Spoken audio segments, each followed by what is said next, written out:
بے شک اللہ نے آدم علیہ السلام اور نوح علیہ السلام اور ابراہیم علیہ السلام کے گھرانے اور عمران کے گھرانے کو جہانوں پر چن لیا۔ یہاں سے اس واقعے کی طرف اشارہ کیا جا رہا ہے کہ کیسے دنیا میں حضرت عیسیٰ علیہ السلام آئے، اور یہاں سے آغاز اصل میں عمران کے گھرانے سے کیا جا رہا ہے کہ جس طرح اللہ تعالیٰ نے آدم علیہ السلام اور نوح علیہ السلام سے نسلیں چلائیں تھیں اور انہی میں بعد میں پیغمبر آئے تھے، تو اسی طرح ابراہیم علیہ السلام سے بھی اسی طرح نسل چلائی تھی، اور پھر آگے فرمایا ہے کہ ابراہیم علیہ السلام کی نسل میں سے آگے ایک عمران نامی آدمی آئے، اور ان کی ایک آگے اولاد ہوئی مریم علیہ السلام، اور مریم علیہ السلام کے جو بیٹے تھے وہ حضرت عیسیٰ علیہ السلام تھے۔ اور آل کہتے ہیں اس نسل کو، تو اس کا مطلب یہ ہوا کہ سورت آل عمران سے مراد وہ سورت کہ جس میں عمران کی اولاد کا تذکرہ کیا جا رہا ہے، یعنی عیسیٰ علیہ السلام اور مریم علیہ السلام کی حقیقت واضح کی جا رہی ہے۔ آئیے اس واقعے کو سماعت کرتے ہیں۔ فرمایا بے شک اللہ نے آدم علیہ السلام اور نوح علیہ السلام اور ابراہیم علیہ السلام کے گھرانے اور عمران کے گھرانوں کو جہانوں پر چن لیا، ایسی نسل جس کا باز سے ہے، اور اللہ سب کچھ سننے والا، سب کچھ جاننے والا ہے۔ اصل میں ہوا یہ کہ عمران، اور بعض تفسیری روایات میں آتا ہے ان کی بیوی کا نام حنا تھا، ان دونوں نے یہ نظر مانی کہ اللہ اگر تو ہمیں بیٹا عطا فرما دے تو ہم اسے تیرے لیے خاص کر دیں گے۔ تو جس وقت اولاد ہوئی تو اللہ تبارک و تعالیٰ نے بیٹی عطا فرما دی، اب وہ پریشان ہو گئے، تو فرمایا کہ اللہ تعالیٰ کو معلوم ہے کہ اللہ تعالیٰ نے کیا تمہیں عطا فرمایا ہے۔ پھر بھی بہرحال انہوں نے اس بیٹی جن کا نام مریم رکھا تھا علیہ السلام، ان کو اللہ تبارک و تعالیٰ کی عبادت کے لیے خاص کر دیا۔ پہلے وقتوں میں خاص کرنا اس انداز سے ہوتا تھا کہ جو عبادت خانے ہوتے تھے ان عبادت خانوں کے ساتھ کچھ کمرے بنے ہوتے، اور وہاں پہ ان کمروں میں لوگ رہتے جو عبادت کرنے کے لیے خاص ہوتے، اور وہیں پر وہ عبادت کرتے رہتے، تو ان کو محراب کہا جاتا تھا۔ ایک ہمارے ہاں مساجد میں محراب ہے، یہ وہ محراب نہیں، یہ ان خاص سائڈ پہ کمروں کو کہا جاتا تھا۔ تو وہاں پر ان کو مریم علیہ السلام کو رکھ دیا گیا، وہیں پہ رہیں، لیکن اب وہ جب بڑی ہو رہی ہیں تو ان کی کفالت کی ذمہ داری ہونی چاہیے کسی کی خاص۔ تو اب یہ بہت شرف کی بات تھی کہ ایک خاتون جو ہے وہ اللہ رب العزت کے دین کے لیے مستقل طور پہ اس کی عبادت کے لیے ایک حجرے کے اندر موجود ہے، تو اب اس کی کفالت کون کرے، ان کی ضروریات کو کون دیکھے۔ تو اس لیے وہاں پہ جتنے بڑے بڑے ان کے رہنما موجود تھے جو اس زمانے میں تورات کو بھی لکھا کرتے تھے اپنے قلموں کے ذریعے، تو ان میں یہ بات آئی کہ اب اس کی کفالت ہمیں کرنی چاہیے۔ لیکن پھر قرہ نکالا گیا۔ قرہ جو ہے، اور ایک ہوتا ہے فعال، یعنی کسی مستقبل میں ہونے والے کام کے حوالے سے کوئی فیصلہ کرنا ہو تو پھر وہ قرہ نکالا جائے، تو یہ ناجائز ہے اسلام کے اندر۔ مثال کے طور پر آپ نے یہاں سے لاہور جانا ہے یا نہیں جانا، یہ سفر بہتر ہوگا کہ نہیں، اور اگر اب آپ اس کے اوپر کوئی فعال یا قرہ نکالتے ہیں تو یہ ناجائز اور حرام ہے۔ لیکن اگر کوئی زیادہ افراد کسی خاص نیکی کے لیے کام کرنا چاہ رہے ہوں تو ان میں چناؤ کے لیے قرہ نکالنا یہ بالکل جائز ہے۔ جیسے کہ اذان زیادہ دینے والے افراد موجود ہوئے تو ان میں قرہ نکالا گیا، کیونکہ وہ سارے ہی نیکی کے حریص تھے۔ یہاں پر بھی مریم علیہ السلام کی کفالت جو ہے وہ کرنے کے لیے زیادہ افراد جو خواہش مند تھے کہ یہ سعادت انہیں نصیب ہو جائے، تو ان کے درمیان جو ہے وہ قرہ کیسے نکالا گیا کہ انہوں نے اپنے قلموں کو کہا جاتا ہے کہ انہوں نے اپنے قلموں کو ایک پانی کے بہاؤ کے ساتھ بہاؤ میں رکھا کہ جس کی قلم سیدھی بہہ گئی تو وہ منظور نہیں ہوگا مریم علیہ السلام کی کفالت کے لیے، اور جس کی قلم جو ہے وہ رک گئی تو پھر وہ اللہ رب العزت کی طرف سے ایک فیصلہ ہوگا کہ یہ مریم علیہ السلام کی کفالت کریں گے۔ تو زکریا علیہ السلام جو ان کے خالہ زاد بھائی تھے، ان کی قلم جو ہے وہ رک گئی، اور اس طرح ان کے ذمہ ہوا کہ وہ زکریا علیہ السلام ان کی کفالت کریں۔ زکریا علیہ السلام اور مریم علیہ السلام میں بہت زیادہ عمر کا فرق بھی تھا، کیونکہ آگے آتا ہے کہ جس وقت مریم علیہ السلام بڑی ہوئیں تو ایک دن مریم علیہ السلام کے محراب میں زکریا علیہ السلام جو اللہ کے نبی بھی تھے، جب وہ داخل ہوئے کچھ کھانا یا کسی مقصد کے لیے، جیسے کوئی خوراک دینے کے لیے، ان کی ضروریات کے لیے، تو وہاں پر دیکھا کہ وہاں پر بے موسم پھل پڑے ہوئے ہیں، ایسی چیزیں کہ جو اکثر وہاں پہ جیسے اس موسم کے اندر پیدا نہیں ہوں اور وہ وہاں پر موجود ہوں۔ تو وہ کہنے لگے مریم علیہ السلام سے کہ یہ چیزیں آپ کے پاس کہاں سے آئی ہیں؟ تو وہ کہنے لگیں مریم علیہ السلام کہ اللہ تعالیٰ کی طرف سے آئی ہیں۔ تو معلوم ان کو بھی تھا کہ یہ کوئی خاص الہامی ہی شخصیت ہے، اللہ تعالیٰ کی طرف سے خاص شخصیت ہے۔ اور ویسے بھی رسول اللہ صلی اللہ علیہ وسلم نے جن چند ایک خواتین کا تذکرہ کیا ہے کہ یہ کامل ہوئی ہیں، تو ان میں ایک مریم علیہ السلام بھی، اور فرعون کی بیوی ہے آسیہ علیہ السلام بھی تھے۔ تو یہ بڑی اللہ کی نیک بندی تھی۔ تو اب یہاں سے مریم زکریا علیہ السلام جب محراب سے باہر نکلے تو ایمان جو ہے وہ اور مضبوط ہوا کہ جو بے موسم پھل دے سکتا ہے تو بڑھاپے میں مجھے بھی اولاد دے سکتا ہے۔ تو انہوں نے تنہائی میں اپنے رب کو پکارا اور اللہ تبارک و تعالیٰ نے ان کی پکار کو جو ہے وہ سن لیا اسی لمحے۔ جب اسی لمحے سن لیا تو وہ ساتھ ہی کہنے لگے اے اللہ مجھے بطور علم بتا دے کہ یہ کیسے ہوگا، کیونکہ میں تو بوڑھا ہو چکا ہوں اور جو میری بیوی ہے وہ بانجھ ہے، تو ہمیں اولاد کیسے ہوگی؟ لیکن ہمیں یقین تو ہے کہ جب ہم نے دعا کی ہے اللہ تعالیٰ تو نے ہماری دعا کو قبول فرمایا۔ تو اللہ تبارک و تعالیٰ نے سورۃ مریم کے آغاز میں اس قصے کا بھی ذکر کیا اور یہاں پر بھی ذکر کیا بھی آ رہا ہے کہ انہوں نے دعا جو ہے وہ کی تو قبول اسی وقت ہو گئی۔ تو پھر انہوں نے سوال کیا زکریا علیہ السلام نے کہ یہ کیسے ہوگا؟ تو اللہ پر اعتراض نہیں ہے، وہ اعتراض کیسے کر سکتے ہیں، وہ تو خود دعا مانگ رہے ہیں۔ وہ اصل میں وہ علم چاہتے تھے کہ کوئی ترتیب بتا دی جائے تاکہ دل کی تسلی کے لیے۔ تو اللہ رب العزت نے انہیں حکم دیا کہ آپ جو ہے وہ 3 دن تک بات نہیں کر سکیں گے۔ تو اب اس طرح اللہ رب العزت نے فرمایا کہ یہ جو ہوگا زکریا علیہ السلام آپ کو ایک اللہ بیٹا عطا فرمائیں گے، اور وہ مریم علیہ السلام کے ہونے والی اولاد کی بھی تصدیق کرنے والا ہوگا، یعنی وہ بھی نبی ہوں گے، اور عیسیٰ علیہ السلام جو مریم علیہ السلام کو اللہ ایک بیٹا عطا فرمائیں گے وہ بھی نبی ہوں گے، اور یہ ان کی تصدیق کرنے والے بھی ہوں گے۔ تو اب اسی طرح مریم علیہ السلام کو بھی بیٹے کی خوشخبری دے دی گئی۔ اب وہ بھی پریشان ہیں، وہ کہنے لگیں کہ اے اللہ مجھے تو کسی بشر نے چھوا ہی نہیں، تو یہ کیسے ممکن ہے؟ تو اللہ رب العزت نے ان کو حکم دیا کہ آپ جو ہے وہ اس بات پہ پریشان نہ ہوں اور ایک سائیڈ پہ چلے جائیں، اور سائیڈ پہ چلے گئیں، اور وہاں پہ اللہ تعالیٰ نے ان کو عیسیٰ علیہ السلام عطا فرما دیے۔ اور مریم سورۃ مریم کے اندر اس کی مزید تفصیل موجود ہے کہ جس وقت وہ لے کے آئیں اپنے بیٹے کو تو وہ ان کی قوم کہنے لگی کہ مریم آپ کے یہ کیسے بیٹا ہو گیا؟ تو وہ کہنے لگیں خاموش نہیں، اور اللہ تعالیٰ کے حکم سے صرف اشارہ کیا، جناب عیسیٰ علیہ السلام جو ان کی گود میں تھے ان کی طرف اشارہ کر دیا، اور وہ کہنے لگی قوم کہ یہ جو چھوٹا سا بچہ گود میں ہے ابھی یہ کیسے بات کر سکے گا ہمارے سے اس مسئلے کے بارے میں؟ تو اسی وقت اللہ تبارک و تعالیٰ نے عیسیٰ علیہ السلام کو قوت گویائی عطا فرمائی۔ انہوں نے کہا میں اللہ کا بندہ ہوں اور رسول ہوں، اور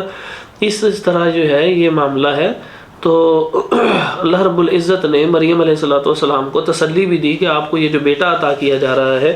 یہ اللہ تبارک و تعالیٰ کی طرف سے ایسا ہوگا کہ جس کو معجزات بھی عطا ہوں گے اور یہ بڑے نصیب والا بھی ہوگا۔ یہ سارا قصہ اس طرح ذکر کیا گیا کہ جیسے میں نے پہلے بھی ذکر کیا تھا آپ کے سامنے کہ حجاز اور یمن کے درمیان جو ہے وہ ایک 73 کے قریب جو ہے وہ قبائل رہتے تھے، ان کا ایک وفد آیا تھا، وفد نجران جس کو کہا جاتا تھا۔ وہ کافی سارے افراد آئے تھے اور ان کے 3 حصے تھے، یعنی ایک وہ تھا کہ جو ان کے مذہبی معاملات کو دیکھتا تھا، وہ نبی صلی اللہ علیہ وسلم سے آ کے بحث کر رہا تھا عیسیٰ علیہ السلام کے الوہیت کے حوالے سے اور اپنے عقائد کے حوالے سے۔ حضرت محمد کریم صلی اللہ علیہ وسلم اس کو سمجھاتے جا رہے ہیں لیکن وہ بات کو نہیں مان رہا، پھر ہٹ درمی اختیار کر رہا ہے۔ تو پھر آخر میں اس کو کہا گیا کہ اچھا پھر اگر یہی معاملہ ہے، تم نے بات نہیں ماننی، تو اللہ تعالیٰ کی طرف سے فیصلہ ہے، محمد صلی اللہ علیہ وسلم ان سے کہیے کہ تم لوگ اپنے سب لوگوں کو لے آؤ اور ہم بھی آ جاتے ہیں، اور پھر لعنت ڈالتے ہیں اللہ تعالیٰ کی اس پر کہ جو ہم میں سے جھوٹا ہے۔ اب یہ بات ان کو بڑی ناگوار اس لیے گزری کیونکہ ان کو معلوم تھا کہ وہی جھوٹے ہیں، تو انہوں نے سائڈ پہ ہو کے یہ فیصلہ کیا کہ اگر اب ہم نے یہ بات جو ہے وہ مباہلہ والی کر لی، یعنی لعنت والا جو معاملہ ہے وہ طے کر لیا کہ لعنت کر دی جائے گی جھوٹوں پہ، تو پھر تو ہمیں معلوم ہی ہے کہ ہم جھوٹ بول رہے ہیں عیسیٰ علیہ السلام کے حوالے سے، اور یہ ساری باتیں اللہ رب العزت نے بیان بھی کر دی قرآن مجید میں ان کی حقیقت۔ تو لہٰذا ہمیں یہ مباہلہ نہیں کرنا چاہیے تو ہم جزیہ دے کے جان چھڑا لیں۔ تو پھر انہوں نے کہا آپ ہمارے ساتھ کوئی بندہ بھیج دیں، تو ایسا بندہ بھیج دیں کہ جو ہمارے ساتھ ہو اور ہم اس کو وہ آپ کی طے شدہ جزیہ کی رقم دے دیں۔ تو پھر حضرت محمد رسول اللہ صلی اللہ علیہ وسلم نے صحابہ کرام رضی اللہ تعالیٰ عنہم میں سے ابو عبیدہ بن جراح رضی اللہ تعالیٰ عنہ کو بھیجا، اور وہ اس امت کے امین ساتھ ان کو لقب دے دیا۔ یہ سارا واقعہ ہے، اس کا آغاز کرتے ہیں۔ فرمایا کہ جب عمران کی بیوی نے کہا اے میرے رب، بے شک میں نے تیرے لیے اس کی نظر مانی ہے جو میرے پیٹ میں ہے کہ آزاد چھوڑا ہوا ہوگا، یعنی میں اس کو کوئی کام نہیں کہوں گی، جو بھی بچہ پیدا ہوگا وہ میرے کاموں سے، ہمارے کاموں سے آزاد ہوگا، دنیا کاموں سے، اور صرف تیری عبادت کرے گا، سو مجھ سے قبول فرما، بے شک تو ہی سب کچھ سننے والا ہے، سب کچھ جاننے والا ہے۔ پھر جب اس نے اس کو جنا، یعنی اس عمران کی بیوی نے بچہ جنا، تو کہا اے میرے رب، یہ تو میں نے لڑکی جنی ہے، اور اللہ زیادہ جاننے والا ہے جو اس نے جنا، اور لڑکا اس لڑکی جیسا نہیں، یعنی اگر وہ بیٹا جو طلب کر رہے تھے، جو ان کی سوچ تھی، وہ اس کرموں والی لڑکی مریم علیہ السلام جیسا تو نہیں ہو سکتا تھا۔ تو یہ اللہ رب العزت نے ساتھ تسلی دی، فرمایا کہ اور بے شک میں نے اس کا نام مریم رکھا ہے، اور بے شک میں اسے اور اس کی اولاد کو شیطان مردود سے تیری پناہ میں دیتی ہوں، یعنی اولاد ہوتے ہی نام رکھا، اور ساتھ ہی اس کو جو ہے وہ اللہ رب العزت کی پناہ میں دے دیا کہ اللہ تعالیٰ اسے شیطان مردود سے محفوظ فرمانا۔ فرمایا پس اس کے رب نے اسے اچھی قبولیت کے ساتھ قبول کیا، یعنی اللہ تبارک و تعالیٰ نے وہ قبول فرمایا اس بیٹی کو، یعنی اس کی عبادت کے لیے جو خاص کیا تھا اللہ تبارک و تعالیٰ نے یہ قبول فرما لیا۔ انسان کی وہی چیز اچھی ہے کہ جو رب نیکیوں میں سے اس کی قبول فرما لے، اور فرمایا اچھی نشو و نما کے ساتھ اس کی پرورش کی، اور اس کا کفیل زکریا علیہ السلام کو بنا دیا، جس کا میں نے بھی آپ کے سامنے سارا واقعہ ذکر کیا ہے، وہ کس طرح کفیل بنے۔ جب کبھی زکریا علیہ السلام اس کے پاس عبادت خانے میں داخل ہوتے، اس کے پاس کوئی نہ کوئی کھانے کی چیز پاتے۔ کہا ہے مریم، یعنی زکریا علیہ السلام نے مریم علیہ السلام کو مخاطب کر کے کہا یہ تیرے لیے کہاں سے ہے، یعنی یہ کہاں سے آئی ہیں چیزیں؟ تو وہ کہنے لگیں، اس نے کہا یہ اللہ کے پاس سے ہے، بے شک اللہ جسے چاہتا ہے کسی حساب کے بغیر رزق دیتا ہے۔ وہیں زکریا علیہ السلام نے اپنے رب سے دعا کی، کہا اے میرے رب، مجھے اپنے پاس سے ایک پاکیزہ اولاد عطا فرما، یعنی جس طرح تو بے موسم پھل دے سکتا ہے، تو اب میری اولاد والی عمر نہیں ہے، یعنی میں بوڑھا ہو چکا ہوں، تب بھی تو جو بے موسم پھل دے سکتا ہے تو مجھے بھی بے موسمی اولاد عطا فرما سکتا ہے۔ فرمایا اے میرے رب، مجھے اپنے پاس سے ایک پاکیزہ اولاد عطا فرما، بے شک تو ہی دعا کو بہت سننے والا ہے۔ تو فرشتوں نے اسے آواز دی جبکہ وہ عبادت خانے میں کھڑا نماز پڑھ رہا تھا کہ بے شک اللہ تجھے یحییٰ علیہ السلام کی بشارت دیتا ہے، یعنی اللہ تعالیٰ نے اسی وقت دعا قبول فرمائی، اور جو ان کو بیٹا عطا فرمانا تھا ان کا نام بھی پہلے ہی رکھ دیا، جو اللہ کے ایک کلمے کی تصدیق کرنے والا۔ ایک کلمے سے مراد عیسیٰ علیہ السلام ہے، جو مریم علیہ السلام کو اللہ تعالیٰ ایک بیٹا عطا فرمائیں گے، اس میں اس بات کا بھی اشارہ تھا، اور ان کے نبی ہونے کا بھی اشارہ تھا کہ زکریا علیہ السلام کی اولاد یحییٰ علیہ السلام بھی نبی ہوں گے، اور مریم علیہ السلام کی اولاد عیسیٰ علیہ السلام بھی نبی ہوں گے، اور یحییٰ علیہ السلام جو ہیں وہ عیسیٰ علیہ السلام کی تصدیق کرنے والے ہوں گے۔ یہاں کلمے سے مراد اس لیے کہا کیونکہ عیسیٰ علیہ السلام جو ہے وہ بن باپ کے تھے، تو یہی وہ ان کی عقیدہ الوہیت کی دلیل بناتے تھے، عیسائی جھوٹی دلیل۔ یہ دیکھیں ہر ایک کا کوئی باپ ہوتا ہے، تو جب عیسیٰ علیہ السلام کا کوئی باپ نہیں ہے تو وہ اللہ کے بیٹے ہیں، نعوذ باللہ من ذالک۔ تو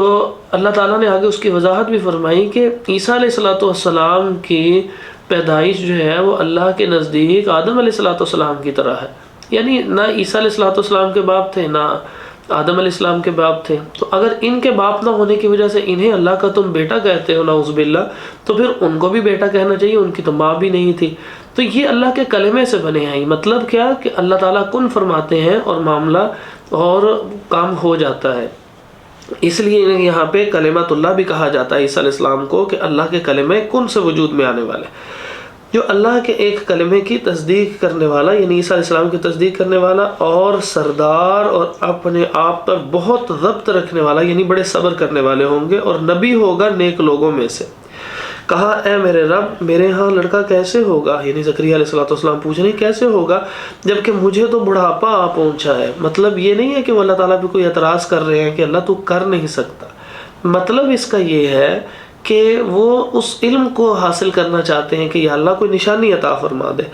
اور میری بیوی بانجھ ہے۔ فرمایا اسی طرح اللہ کرتا ہے جو چاہتا ہے۔ کہا اے میرے رب میرے لیے کوئی نشانی بنا دے۔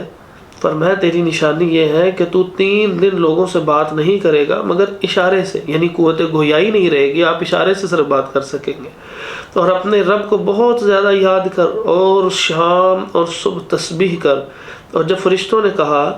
اے مریم بے شک اللہ نے تجھے چن لیا اور تجھے پاک کر دیا اور سب جہانوں کی عورتوں پر تجھے چن لیا ہے،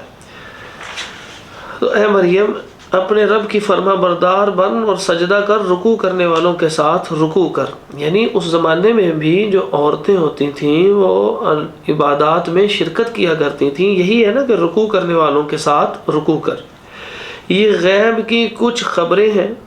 ہم اسے تیری طرف وحی کرتے ہیں، یعنی نبی صلی اللہ علیہ وسلم کے نبی ہونے کی علامت یہ ہے کہ اللہ تعالیٰ نے وحی کے ذریعے آپ کو غیب کی کچھ خبریں دی ہیں، یعنی کل غیب کا علم کسی کے پاس نہیں ہے سوائے اللہ کے، ایک بات۔ دوسری بات جو بھی غیب کی خبر آتی ہے وہ وحی کے ذریعے آتی ہے، بغیر وحی کے ذریعے نہیں آتی۔ تیسری بات اللہ رب العزت وحی کے ذریعے جسے چنتے ہیں وہ انبیاء ہوتے ہیں،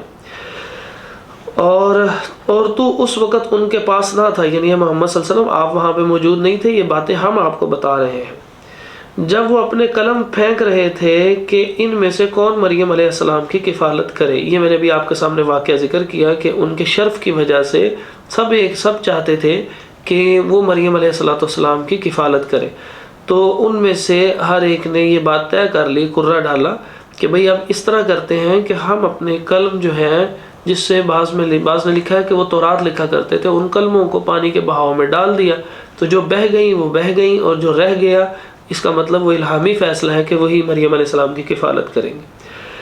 اور نہ تو اس وقت ان کے پاس تھا جب وہ جھگڑ رہے تھے اس بارے میں، یعنی بحث کر رہے تھے۔ جب فرشتوں نے کہا مریم بے شک اللہ تجھے اپنی طرف سے کلمے کی بشارت دیتا ہے، یعنی وہ عام روٹین سے نہیں ہوگا، شادی کے بغیر کلمہ کن سے پیدا ہونے والے یہ آپ کے بیٹے ہوں گے۔ فرمایا جن کا نام مسیح ہوگا، عیسیٰ بن مریم ہے، مسیح عیسیٰ بن مریم، یعنی نام ان کا عیسیٰ ہے، اور ان کے والد نہ ہونے کی وجہ سے ماں کا نام آگے لگ رہا ہے بن مریم علیہ السلام۔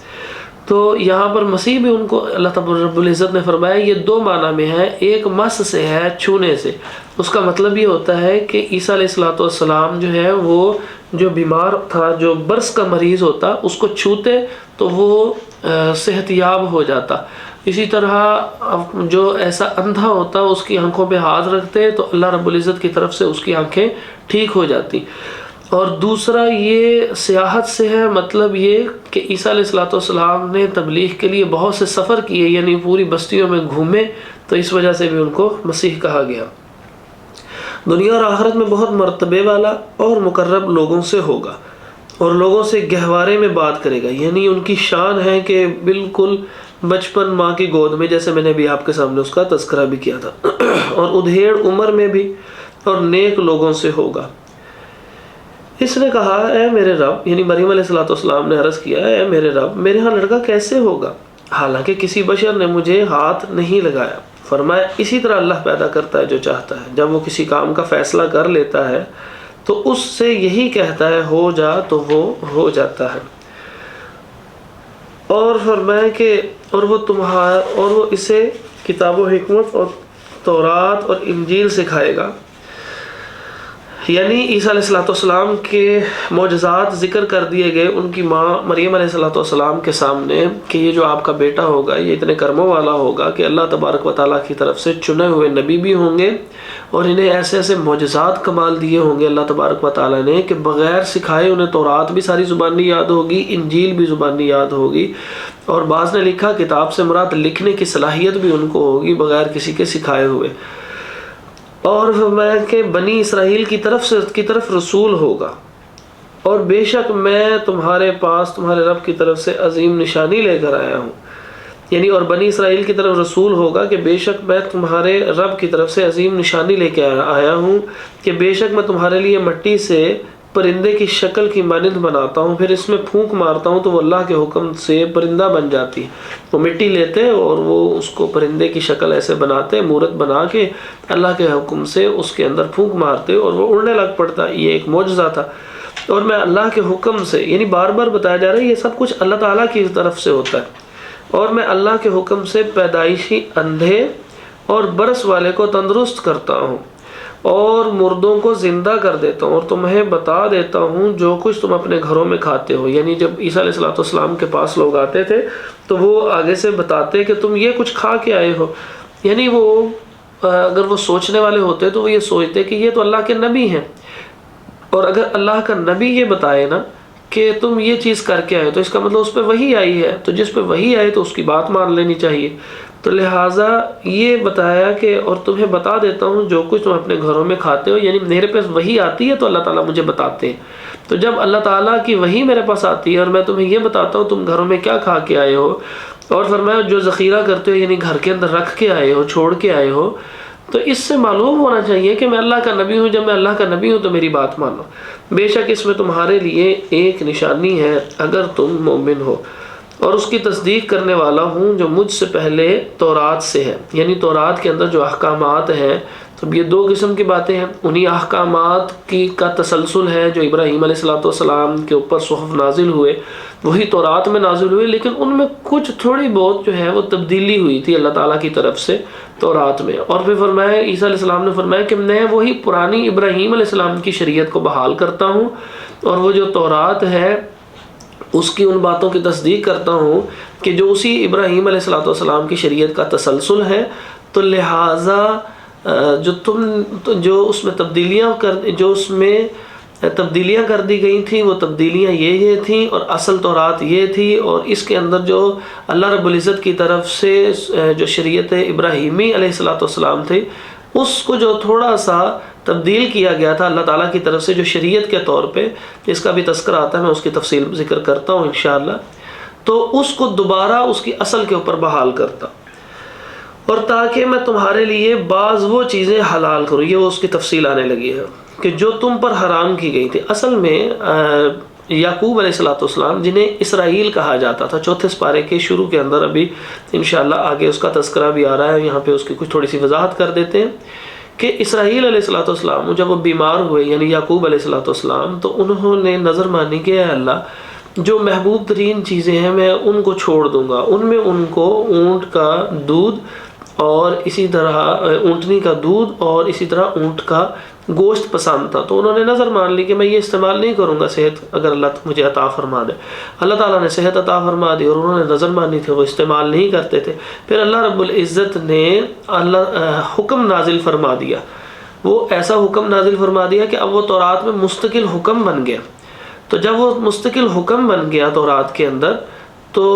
شریعت ابراہیم علیہ السلام کے اندر تو یہ نہیں تھا، تو اب یہاں پہ تورات میں وہ مستقل حکم ہو گیا۔ تو جب وہ تورات میں مستقل حکم ہو گیا تو اب بتایا جا رہا ہے، عیسیٰ علیہ السلام فرما رہے ہیں کہ تاکہ میں تمہارے لیے بعض وہ چیزیں حلال کر دوں جو تم پر حرام کی گئی تھیں، یعنی وہ جو ان کی نظر تھی اسی کا تسلسل شریعت موسوی میں وہ مستقل حرام کر دی گئی باقاعدہ طور پر، اور وہ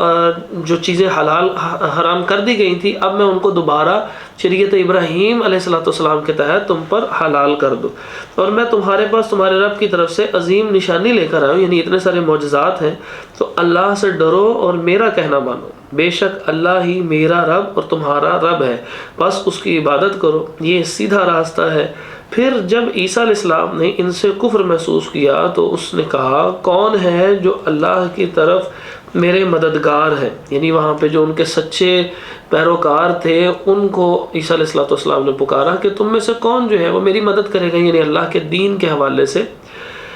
تو حواریوں نے کہا، یعنی سچے جو دیندار تھے ان کے ماننے والے تھے، انہوں نے کہا ہم اللہ کے مددگار ہیں،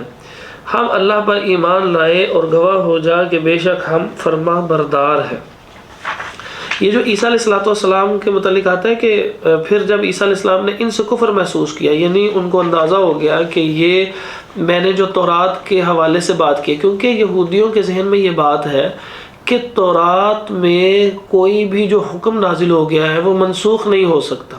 یعنی وہ نسخ کے قائل نہیں تھے۔ تو عیسیٰ علیہ السلام نے جس وقت تورات کے بعض احکامات کو منسوخ کرنے کی بات کی کہ یعنی دوبارہ اونٹ کا گوشت جو ہے وہ تمہارے لیے حلال ہے اور اونٹنی کا دودھ بھی جو ہے وہ حلال ہے، اسی طرح اور وہ چربی کے حوالے سے بھی بات کی، تو وہ انشاءاللہ وہ آگے آ رہی ہے، وہ بھی ذکر کریں گے۔ تو اس لیے انہوں نے یہود نے یہ کہا کہ یہ تو ہم اس کو نبی نہیں مانتے کہ وہ تورات میں نسخ کا قائل ہے، کہ یہ کیسے ہو سکتا ہے کہ تورات کے جو احکامات ہیں ان کو بدل دیا جائے، تو یہ کون ہوتے ہیں بدلنے والے؟ تو لہٰذا اس غصے میں انہوں نے جو ہے وہ ان کے جو لاٹ پادری وغیرہ تھے، یعنی ان کے جو ربی وغیرہ تھے، انہوں نے اپنے جو بادشاہ تھا ہیروڈس، اس کو کہا کہ عیسیٰ علیہ السلام کو جو ہے وہ شہید کیا جائے۔ تو اس کے لیے انہوں نے ایک دن مقرر کیا، اور عیسیٰ علیہ السلام ایک سائیڈ پہ تھے، اور ان کے ایک حواری جو اس میں سے اصل سچا حواری نہیں تھا، اس کو انہوں نے جو ہے وہ اپنے ساتھ ملایا، اور اس کا نام تاریخ میں اسخریوتی آتا ہے۔ تو اسخریوتی نے ان کی جو مخبری کی کہ یہاں پہ چھپے ہیں، وہاں سے پھر ان کو لے کے آیا گیا وہ اس پھانسی گھاٹ کی طرف۔ تو وہ پھانسی گھاٹ اس طرح کا ہوتا تھا کہ وہ بہت سارے لوگ ارد گرد جمع ہو جاتے، اور درمیان میں ایک بڑا سا شہتیر اور سائیڈ اس کے اوپر ایک چھوٹا شہتیر لگا دیا جاتا ہے، جیسے انگلش کے اندر ٹی لگایا جاتا ہے۔ تو آج بھی عیسائی جو ہے اسی وجہ سے یہ صلیب لگاتے ہیں۔ تو اس کے بعد ساتھ ان کو باندھ دیا جاتا اور اس کو اوپر لٹکا دیا جاتا، اور پھر ان کو تیر مار دیے جاتے۔ تو اس طرح وہ جو بھی جس بندے کو صلیب دینی ہوتی وہ اس طرح اس کو صلیب دے دی جاتی، یعنی لٹکا دیا جاتا۔ تو عیسیٰ علیہ السلام کو بھی لایا گیا، اور عیسیٰ علیہ السلام کو وہ اسی لیے لے کے آئے کہ یہ تورات میں نسخ کا دعویٰ کر رہے ہیں، تو ہم ان کو نہیں مانتے، ہم ان کو زندہ نہیں چھوڑیں گے، نعوذ باللہ۔ تو اللہ رب العزت کے پاک پیغمبر جناب عیسیٰ علیہ السلام نے پوچھا کہ کون تم میں سے مدد کرے گا؟ اس ارادے کو انہوں نے بھانپ لیا تھا اصل میں، تو یہ ہے وہ بات ساری۔ تو کون تم میں سے اللہ کے دین کی مدد کرے گا؟ تو جو سچے تھے انہوں نے کہا جی ہم کریں گے، اور ساتھ ہی انہوں نے کہا ہے ہمارے رب ہم اس پر ایمان لائے جو تو نے نازل فرمایا، یعنی جو عیسیٰ علیہ السلام پہ انجیل نازل فرمائی، ہم اس پر ایمان لائے اور ہم رسول کے پیروکار بن گئے، سو تو ہمیں شہادت دینے والوں کے ساتھ لکھ لے، یعنی ہم جو ہے وہ اس بات کے گواہ بھی ہیں، اور گواہی کی آخری انتہا بھی اگر تو ہم سے مطلوب طلب کرے تو وہ بھی ہم دینے کے لیے تیار ہے، اور یہ تیری توفیق کے ساتھ ہوگا۔ یہ سچے جو لوگ گزرے یہ ان کا تذکرہ کیا جا رہا ہے۔ اور پھر عیسیٰ علیہ السلام کو جو ہے انہوں نے اسی طرح ہینگ آؤٹ کیا، لیکن اللہ رب العزت نے فرمایا کہ انہوں نے ان کی ملتی جلتی شکل والے کسی اور کو ایسے اوپر لٹکا دیا، اور اللہ تبارک و تعالیٰ نے عیسیٰ علیہ السلام کو آسمانوں پہ اٹھا لیا ہے مکمل طور پہ، اور وہ کل قیامت سے پہلے جو ہے اللہ تعالیٰ ان کو نازل فرمائیں گے، اور پھر وہ دجال کے ساتھ جنگ ہوگی، وہ ایک تفصیلی واقعہ ہے۔ اور انہوں نے خفیہ تدبیر کی، اور اللہ نے بھی خفیہ تدبیر کی، یعنی یہودیوں نے عیسیٰ علیہ السلام کی شہادت یعنی قتل کی خفیہ تدبیر کی، اور اللہ تعالیٰ نے بھی خفیہ تدبیر کی، اور اللہ سب خفیہ تدبیر کرنے والوں سے بہتر ہے۔ یعنی اللہ تعالیٰ نے جب بچانے کا ارادہ کر لیا تو یہ جتنی بھی تدبیریں کرتے تھے ساری کی ساری دھری کی دھری رہ گئی۔ فرمایا جب اللہ نے فرمایا اے عیسیٰ علیہ السلام بے شک میں تجھے قبض کرنے والا ہوں اور تجھے اپنی طرف اٹھانے والا ہوں، یعنی تجھے آسمانوں پہ مکمل اٹھا کے لے جاؤں گا، اور تجھے ان لوگوں سے پاک کرنے والا ہوں، مطلب ان سے دور کرنے والا ہوں۔ یہ گندے ارادوں والے لوگ ہیں، ان سے دور کرنا، پاک کرنے والا ہوں۔ جنہوں نے کفر کیا یعنی یہ یہودی آپ کی بات جو نہیں مانتے، ان سے دور لے جاؤں گا، اور ان لوگوں کو جنہوں نے تیری پیروی کی قیامت کے دن تک ان لوگوں کے اوپر کرنے والا ہوں، یعنی جو آپ کے پیروی سچی پیروی کرنے والے ہیں تو یہ قیامت کے دن تک ان لوگوں کے اوپر کرنے والا ہوں جنہوں نے کفر کیا۔ مطلب کیا کہ جس وقت عیسیٰ علیہ السلام قیامت سے پہلے آئیں گے تو دجال سے جس وقت وہ جہاد کریں گے تو قتال کریں گے، اس وقت جو ہے وہ جتنے عیسائی ہوں گے وہ جو کفری عقیدے کے اوپر بھی کیوں نہیں ہوں گے، وہ سارے کے سارے توبہ کریں گے۔ اور نبی صلی اللہ علیہ وسلم نے فرمایا کہ پھر عیسیٰ علیہ السلام کے ہاتھ میں کمانڈ ہوگی اور وہ دجال کے ساتھ جنگ کریں گے، اور مسلمان بھی جو ہیں وہ عیسیٰ علیہ السلام کے ساتھ ہوں گے۔ تو اس طرح عیسیٰ علیہ السلام کے سچے پیروکاروں کو اللہ رب العزت اور وہ مسلمان اس وقت جو ہوں گے ان کو عظمتیں عطا فرمائیں گے اور یہود کو ذلیل و رسوا کریں گے۔ اور دوسری چیز یہ کہ عیسیٰ علیہ السلام کا نام لیوا جو بھی ہو، پوری دنیا میں جیسا بھی ہو، جیسا بھی عقیدہ ہو، لیکن بہرحال کہ وہ یہود سے ہمیشہ اوپر رہے گا۔ تو فرمایا کہ ان لوگوں کی جنہوں نے تیری پیروی کی قیامت کے دن تک ان لوگوں کے اوپر کرنے والوں جنہوں نے کفر کیا۔ آج بھی دیکھیے عیسائی سٹیٹس جو ہے وہ طاقتور ہیں اور یہودی سٹیٹ جو ہے وہ کمزور ہے، اور وہ اپنی ریشہ دوانیوں کی وجہ سے عیسائیوں کو اپنے ساتھ ملاتی ہے، لیکن حقیقت میں وہ خود کچھ نہیں کر سکتے۔ فرمایا کہ پھر میری ہی طرف تمہارا لوٹ کر آنا ہے تو میں تمہارے درمیان اس چیز کے بارے میں فیصلہ کروں گا جس میں تم اختلاف کیا کرتے تھے۔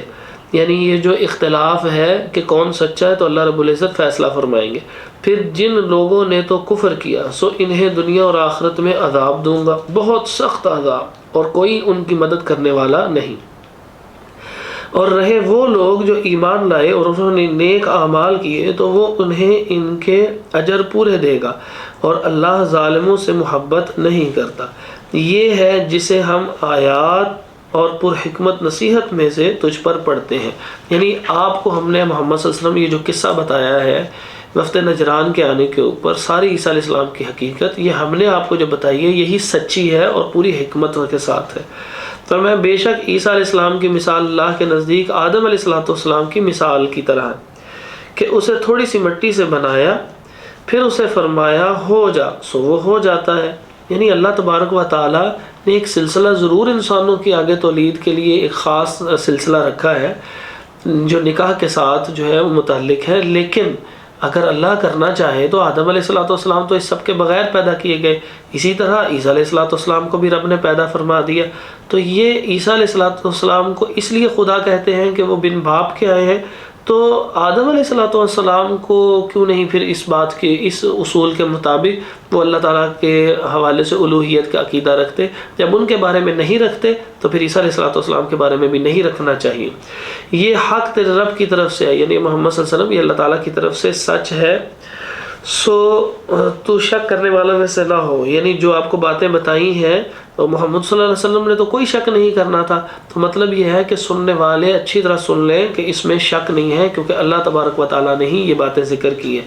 تو میں پھر جو شخص تجھ سے اس کے بارے میں جھگڑا کرے، یعنی یہ ساری باتیں سننے کے بعد پھر بھی وہ ڈٹائی کے ساتھ لگے ہوں کہ نہیں جو ہم بات کہہ رہے ہیں عیسیٰ علیہ السلام کی الوہیت کی وہی درست ہے، تو اب ان سے مناظرے کی ضرورت نہیں ہے، ڈیبیٹ کی ضرورت نہیں ہے، ان کج بحثوں کے ساتھ اب آپ صرف ایک کام کیجیے کہ اس کے بعد کہ تیرے پاس علم آ چکا تو کہہ دے آؤ ہم اپنے بیٹوں اور تمہارے بیٹوں کو بلا لیں،